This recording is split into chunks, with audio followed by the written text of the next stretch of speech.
दोस्तों, आज से करीब 20 साल पहले इंडिया के टेलीकॉम सेक्टर में बीएसएनएल का नाम सबसे ऊपर होता था, लेकिन जियो के आने के बाद इसकी हालत इतनी खराब हो गई कि इसका मार्केट शेयर 31% से गिरकर 6% पर आ गया और 2016 के बाद बीएसएनएल सबसे पीछे रह गया। जब इंडिया में 4G आ चुका था तब बीएसएनएल ने 3G लाया था और आज इंडिया में 5G अवेलेबल है, तब बीएसएनएल पूरे भारत में 4G लॉन्च की तैयारी कर रहा है। दोस्तों, वोडाफोन जो कि दुनिया की 7वीं सबसे बड़ी टेलीकॉम कंपनी है, वो भी इंडिया के अंदर जियो के सामने टिक नहीं पाया और उसे भी आइडिया के साथ मर्ज होना पड़ा। लेकिन अब टेलीकॉम सेक्टर का मिजाज फिर से बदल रहा है, क्योंकि लोग अब जियो और एयरटेल की मनमानी से तंग आ चुके हैं और इसी के चलते लाखों लोग अपने सिम को बीएसएनएल में पोर्ट करा रहे हैं। दोस्तों, आप जानकर हैरान हो जाओगे कि राजस्थान में सिर्फ एक महीने के अंदर 1,61,000 से भी ज्यादा लोगों ने बीएसएनएल के साथ जुड़ गए हैं। ऐसे में सवाल ये उठता है कि बीएसएनएल पर गवर्नमेंट ने ध्यान क्यों नहीं दिया।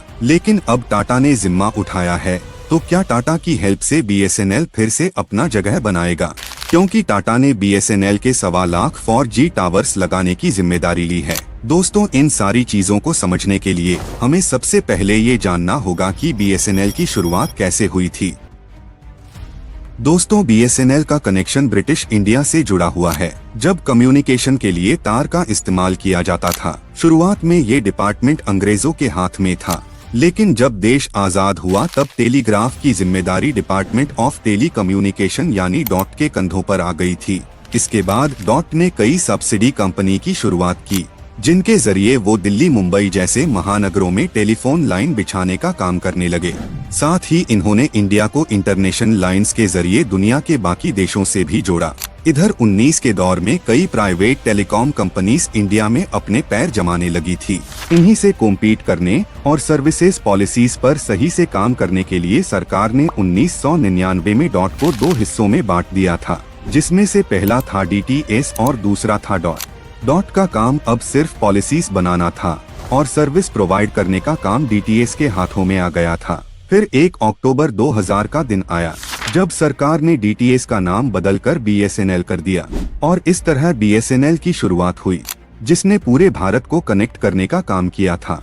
बीएसएनएल को पीएसयू यानी पब्लिक सेक्टर अंडरटेकिंग बनाया गया था, ताकि कंपनी की वर्किंग कैपेसिटी बढ़े और ये आसानी से प्राइवेट कंपनीज का मुकाबला कर सके। बीएसएनएल को बनाने का मकसद यही था कि देश में टेलीकम्युनिकेशन नेटवर्क को फैलाकर हर नागरिक को कॉल और इंटरनेट की सर्विस प्रोवाइड की जा सके। और साल 2000 में इंटरनेट, साल 2002 में 2G और 2005 में ब्रॉडबैंड सर्विसेज ऑफर की गई। अपने शुरुआती दौर में इस कंपनी ने बहुत ही ज्यादा ग्रोथ देखी और कुछ ही सालों में ये एयरटेल को पीछे छोड़कर मार्केट का लीडर बन चुका था। बीएसएनएल अपने मकसद को पूरा करते हुए इंडिया के दूर दराज के इलाकों में अपनी सर्विसेज को ऑफर कर रहा था। दिसंबर 2005 तक इससे 2,50,00,000 कस्टमर्स जुड़ चुके थे। साथ ही ये 1 मिलियन ब्रॉडबैंड कनेक्शन को सर्विस दे रहा था। इस दौरान कंपनी ने 10,000 करोड़ से भी ज्यादा का प्रॉफिट किया था। बीएसएनएल अपने कस्टमर बेस को इतनी तेजी से बढ़ा रहा था कि साल 2006 से 2007 में इसका मार्केट शेयर 31% तक चला गया था।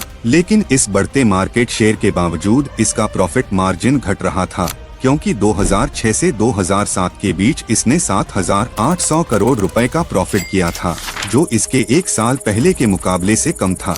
और यही से ये कंपनी लॉस में जाने लगी और अपनी पुरानी पोजीशन पर कभी भी वापस नहीं आ पाई।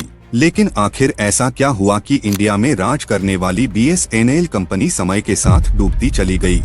दोस्तों, इस कंपनी के अंदर 2004 से ही एक बहुत बड़ा स्कैम चल रहा था, जिसके मास्टरमाइंड थे उस समय के यूनियन मिनिस्टर दयानिधि मारन। इस केस को टेलीफोन एक्सचेंज स्कैम के नाम से जाना जाता है, जिसका बीएसएनएल पर बहुत ही बड़ा इम्पैक्ट पड़ा था। दरअसल दोस्तों, दयानिधि मारन ने अपने घर और ऑफिस में 300 से भी ज्यादा इलीगल टेलीफोन एक्सचेंज लगवाए थे। इसमें हाई कैपेसिटी ISDN लाइंस लगाई गई थी, जो कमर्शियल यूज के लिए होती है। इन टेलीफोन लाइंस का इस्तेमाल दयानिधि मारन के पारिवारिक बिजनेस सन टीवी नेटवर्क में यूज किया जा रहा था और इस स्कैम से बीएसएनएल को 1.78 करोड़ रुपए का चूना लगा था। अभी बीएसएनएल इस लॉस को जैसे तैसे रिकवर करने में लगा ही हुआ था। तभी 2008 में 2G स्कैम हो जाता है, जो भारत का सबसे बड़े स्कैम में से एक था। इस स्कैम में स्पेक्ट्रम लाइसेंस को मार्केट वैल्यू के मुकाबले बहुत ही कम प्राइस पर अलोकेट किया गया था, जिससे गवर्नमेंट को लगभग 1,76,000 करोड़ रुपए का नुकसान उठाना पड़ा था, जो उस समय के टेलीकॉम मिनिस्टर ए राजा ने कंपनीज को नीलामी की बजाय पहले आओ और पहले पावो की नीति पर लाइसेंस दिया था, जिसमें कुछ प्राइवेट कंपनीज को बहुत ही कम प्राइस पर स्पेक्ट्रम मिला था। लेकिन जब ये मामला सामने आया तो बड़े लेवल पर सीबीआई इन्वेस्टिगेशन शुरू हो गई और बाकी कंपनीज के साथ साथ बीएसएनएल के टेंडर की भी जांच होने लगी, जिससे इस कंपनी के ऑपरेशन और कई दूसरे अहम प्रोजेक्ट्स लो पड़ गए और फिर इसे लॉसेस का सामना करना पड़ा। 2007 से 2010 के बीच इंडियन टेलीकॉम इंडस्ट्री बहुत ही तेजी से ग्रो कर रही थी और मार्केट में नई नई कंपनीज उतरती जा रही थी। सभी प्राइवेट कंपनी तरह तरह के प्लान ऑफर करके वो अपने इंफ्रास्ट्रक्चर को मजबूत बनाकर कस्टमर को अपनी तरफ लाने की पूरी कोशिश कर रही थी, लेकिन इस दौरान बीएसएनएल पूरी तरह सुस्त पड़ा था और 2010 में इसका मार्केट शेयर गिरकर केवल 14% पर आ चुका था। इसका असल वजह सरकारी एम्प्लॉयज का बेदरकारी कहें या फिर गवर्नमेंट का करप्शन, बीएसएनएल की तरफ से ऐसी कोई भी कोशिश देखने को नहीं मिली जैसा प्राइवेट कंपनीज कर रही थी। यही वजह था कि 2010 से 11 के बीच बीएसएनएल को 6,300 करोड़ से भी ज्यादा का नुकसान हुआ, जो 2011 और 12 में बढ़कर 8,800 करोड़ हो गया था और इस दौरान बीएसएनएल का मार्केट शेयर नीचे गिरता चला गया। दोस्तों ये तो फिर भी ठीक था, क्योंकि 2016 के बाद से कंपनी के लिए चीजें और भी ज्यादा खराब हो गई, क्योंकि 5 सितंबर 2016 को रिलायंस जियो लॉन्च हुआ और 3.5 लाख करोड़ रुपए खर्च करके हाई स्पीड 4G नेटवर्क को इंडिया में लॉन्च किया गया। लेकिन सबसे हैरान करने वाली बात यह है कि इतना पैसा खर्च करने के बाद भी जियो ने अपनी सर्विसेज को कस्टमर्स के लिए फ्री रखा था और लोग भी जियो का सिम लेकर कॉलिंग और इंटरनेट का फ्री में अनलिमिटेड यूज कर रहे थे। इस फ्री सर्विसेज का नेगेटिव इम्पैक्ट बाकी के टेलीकॉम कंपनीज पर बहुत ही बुरी तरह पड़ा, जिसके बाद वोडाफोन, आइडिया और एयरटेल ने मिलकर telecom regulatory authority of India में जियो के खिलाफ कंप्लेंट फाइल कर दी थी। उनका कहना था कि जियो का ये प्रमोशन ऑफर ट्राई के रेगुलेशंस का उल्लंघन कर रहा है और मार्केट में अनफेयर कंपटीशन को बढ़ावा दे रहा है। इसके बाद ट्राई ने मैटर को इन्वेस्टिगेट किया और जियो के फेवर में फैसले लेते हुए कहा कि इसकी प्रमोशन स्कीम किसी भी रेगुलेशंस का उल्लंघन नहीं कर रही है। अब ट्राई के इस फैसले से वोडाफोन, आइडिया और एयरटेल को बहुत बड़ा झटका लगता है और वो इस मामले को लेकर टेलीकॉम डिस्प्यूट सेटलमेंट ट्रिब्यूनल के पास जाते हैं। लेकिन यहाँ भी फिर से जियो के ही जीत हुई, क्योंकि टीडी सेट ने भी ट्राई के फैसले का सपोर्ट किया था। दोस्तों इस फैसले से ये जाहिर होता है कि कहीं ना कहीं सरकार ने जियो को फेवर तो किया था और बीएसएनएल को पूरी तरह नजरअंदाज किया गया। दोस्तों जियो के लॉन्च से पहले टेलीकॉम इंडस्ट्री में 12 कंपनीज हुआ करती थी, जिनके पास टोटल 100 करोड़ से भी ज्यादा यूजर्स थे और जियो के लॉन्च होने के बाद इनमें से 58% कंपनी या तो बिक चुकी थी या फिर उनका कारोबार हमेशा के लिए बंद हो चुका था। सिर्फ एयरटेल ही था जो सरवाइव करने में कामयाब रहा और वोडाफोन, जो दुनिया की 7वीं सबसे बड़ी कंपनी है, उसे भी जियो के सामने झुकना पड़ा और भारी लॉसेस के बाद उसे आइडिया के साथ जाकर मिलना पड़ा, जिसे आज हम वीआई के नाम से जानते हैं।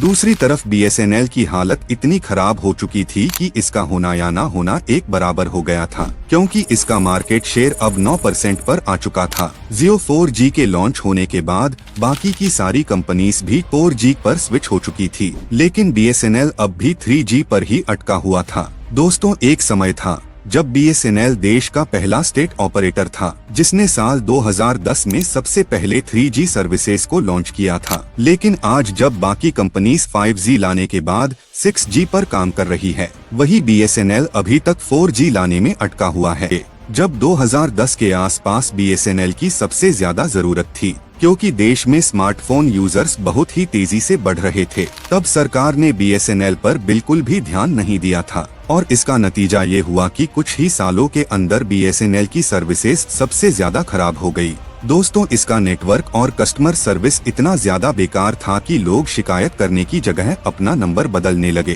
क्योंकि बीएसएनएल पर ना तो कॉलिंग अच्छे से होती थी और ना ही इंटरनेट अच्छा चलता था।